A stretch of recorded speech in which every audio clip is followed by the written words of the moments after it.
Hey there YouTube, Aslan here. This week's topic is going to be about coming out of the broom closet as a pagan, witch, Wiccan, what have you. Um, Before I get into the video, I want to state that this is strictly in my opinion and my advice. I am in no way telling anyone what they need to do, what they should do, what they have to do, or not. I don't want to get any angry responses from people that have watched this video and decided on their own terms to come out to whoever as a pagan, and I don't want responses like, oh, well, I went out and I told my mom and dad and they freaked out on me and I'm grounded and it's all your fault and I'm pissed at you. And I'm telling you right now, I'm sorry if that happens to you. That is unfortunate, but it's not my fault. Please don't blame me, okay? Alright, now that that is out of the way, if I seem just a little bit irritated, I apologize. I've been trying to do this video for a good hour now and I keep getting camera issues and interruptions, and it's gonna happen this time. Alright, I want to start off my video with sharing a couple stories of how I came out of the broom closet to excuse me, family and friends. 4 years ago, when I came out as a pagan, I came out to a handful of my friends and my brother and sister. Two of these friends, which are my two best friends in the whole world, I love you guys. They were already pagan, Wiccan at the time. They are still pagan, but since then have slightly altered their beliefs. But that's their business. Right. So I came out to them, two of my Christian friends, who I'm still very good friends with, and my brother and sister, who were Christian at the time. I'm not sure if they still are. Again, it's their business. When I came out to my parents, it wasn't quite so planned. It was kind of accidental, and I just went with it. When Mom found out, we were up at the lake, up at Lake Erie, on a little weekend vacation. You know, go up there and relax. And it was the weekend of a full moon, so I brought with me a few of my supplies to do a ritual, and I had this book right here. I used to carry my books around a lot with me when I was still new. I had packed everything in my suitcase, and I brought it inside and set it down on the kitchen chair. Actually, now that I think of it, it was actually this chair right here, because this table and chairs came from up at the lake. We got a new set up there, so I was given a set for my apartment. That's kind of cool that I'm sitting in this chair doing this video about this, yeah. And anyways, so I had left my suitcase on the chair, and I'd gone outside to get some more of my stuff, but before I'd gone out, I had unzipped my suitcase to get something out of it. I don't even remember what it was, but while I was out there, I heard a big crash, and I ran inside, you know, thinking, what if something fell, what if she hurt herself somehow? And I get in there, and part of my suitcase is on the floor, and I see that there are a couple candle holders, a candle or two, and maybe some incense. And being the wonderfully intelligent person I am, I look at my mom and I go, "Oh no, did you see the book?" To which she kind of stops and looks at me and says, "What book, Sarah?"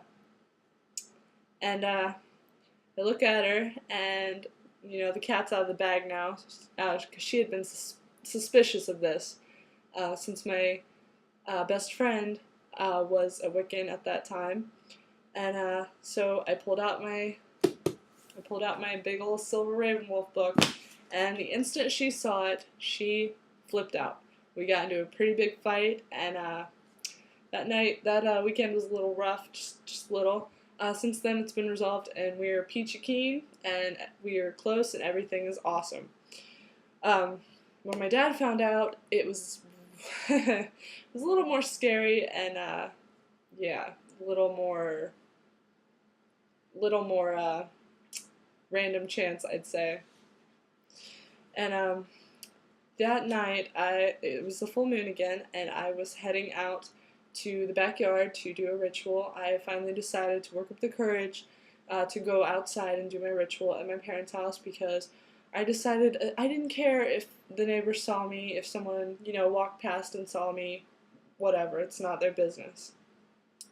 So I had in my burst of confidence there, I had gotten all my candles out, and very elaborate and very big, and I had just lit all my candles and called the quarters and drawn my circle and all that, and I was in the middle of my spell, and I glance up and look out to the alley, because there's an alley that runs parallel to the house and then perpendicular. There's another one, and I saw a man walking down the alley toward me. Just walking by, and at first I stop and I'm like, oh no, and I was like, I don't care. Some random guy, who cares? What's he gonna do? Cry witch and get the townsfolk to come chase me out of town with the pitchforks and the torches and stuff. So I went back to doing my spell. I'm feeling all confident and such, and I glance up again, maybe thinking he'll turn down the other alley and walk right past and not say anything. So I go back to my spell and I look up again a third time, and as he comes closer and closer, I realize that it's not some stranger, it is my father. Needless to say, I was surprised. He was supposed to be at work. He worked nights then and didn't get out of work until 6 in the morning. Well, that night they were particularly slow and they're a little overstaffed, so they sent a few people home, him among them, and he was walking home about 2 or 3 in the morning while I was outside doing my spell. So I realize it's him, and I just stop, frozen. I'm like, oh no, oh god, oh no, because I don't have time to blow out all these candles, clean everything up, and hide them and myself before he gets up to the backyard and sees me. So I'm just sitting there waiting for him to get close enough.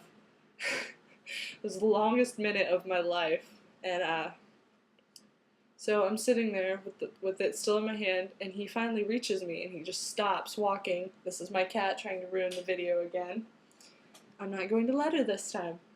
Okay, so he walks up and he stops and he looks at me, and he's just staring. He's like, "What are you doing?" And I'm sitting there, and I can't tell you to this day why I said it this way, but I swear I did. Just sitting there going, full moon stuff, direct quote. And he kind of just stands there a minute more, and we're staring at each other, and he turns and he goes back up the alley, back up into the house. And needless to say, I wasn't in the right frame of mind anymore to do my spell, so I packed everything up and hid it in the trunk of my car, and went up in the house, turned out the lights, went to bed, didn't say a word to him. The relevance of this is my father is a very devout Christian. He believes in God. There was one time me and my sister were sitting in the living room and watching TV or maybe reading or something, and we hear my dad in the kitchen, and there's a loud crash come from the kitchen, and we hear him yell, "God bless it," really, really loud.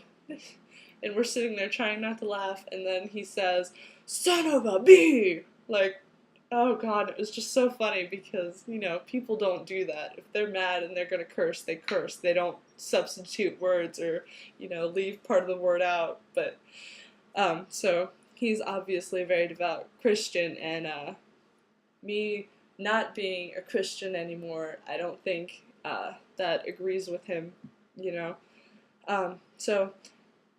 Since sharing these stories, I'm not saying that that's going to happen to you.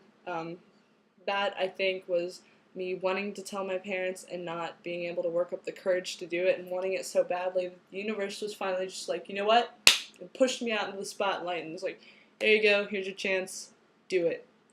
So, my advice would be, if you do choose to come out and no one can pressure you to do it or to not do it, freedom of religion, freedom of speech, no one can force you to do anything with that. If you never want to come out of the broom closet, that is totally fine. No one says you have to. I know a lot of people believe that you shouldn't, that you should keep it to yourself. Anyways, if you do choose to, my advice is know what you're talking about. Don't just go into something blindly and be like, and start stuttering because you don't know what you wanted to say to them. Know who you're talking to, that helps. Know them so you know how to explain it to them to the point that they would understand. Most importantly, know what you believe in your heart. I mean, you can prepare this great big long speech about what Wicca is or what shamanism is or who Gerald Gardner was, is, and it's not going to matter if it doesn't resonate with what you believe in your heart. It's not going to help your case any. Be smart about who you're talking to and why you're telling them. You shouldn't tell them just to scare them or intimidate them or to try to impress them. Because if you're in it for that, then maybe you need to reconsider your beliefs. For example, most of my family knows. I've told my aunt and uncle, and we're very open-minded about it. They're very accepting of it and very supportive. There are 2 children who are my cousins, 2 little girls, aged 7 and 10. Actually, their birthday was just last week. They don't know. I feel that it's not my place to tell them about that. I'm not their parent. I don't have their parents' permission or consent to tell them. They have seen like my pentacle necklace and my little goddess pendant here. And the older one, well, the younger one too, has asked me what this is. And I told them, well, this is the goddess. And I left it at that. When they saw my pentacle, they asked me what it was. And I said, well, this necklace is very special to me. It means a lot to me. It has a special meaning to me. And I left it at that. I didn't go into like explaining what all the points meant or what a pentacle was and everything, because that's not my place. When they're older and I have their parents' permission, or if they're 18 and out of their parents' house and they ask me, then yeah, sure, I'll tell them what they want to know. I'm not gonna stop and be like, hey, wait, listen to this. I gotta tell you this, no matter what. When it comes to family and friends, especially, loved ones, unfortunately, their biggest problem with you not being a Christian, with you following a different path than them, isn't just that it's taboo in our culture as well as other cultures. It's that that they're afraid for you, that most of them, especially Christian, are taught that if you stray from their path, from God, then you are damned and that you will go to hell. And therefore, being your loved one, I said that weird, being a friend or family member of yours, they're going to be concerned for you. I lost my place of thought. Anyways, so yeah, just handle it the best way you think possible. No one says that you ever have to come out. No one says that you're expected to or anything like that. Yeah, and just know what you're going to say, know how you want to say it, and know who you're talking to, know what you believe. To wrap up this video, I was going to request that anybody watching this video, especially the pagans and the Wiccans, if you feel that you want to post your own videos of coming out of the broom closet, so to speak, and share your experiences with doing so if you wish. No one's telling you to. I'm certainly not telling you to, as I stated at the very beginning. Yeah, so that about wraps up my video, and I will see you all in a little bit, because I'm going to be making a couple more videos because I am way behind in my channel. So have a great day and blessed be.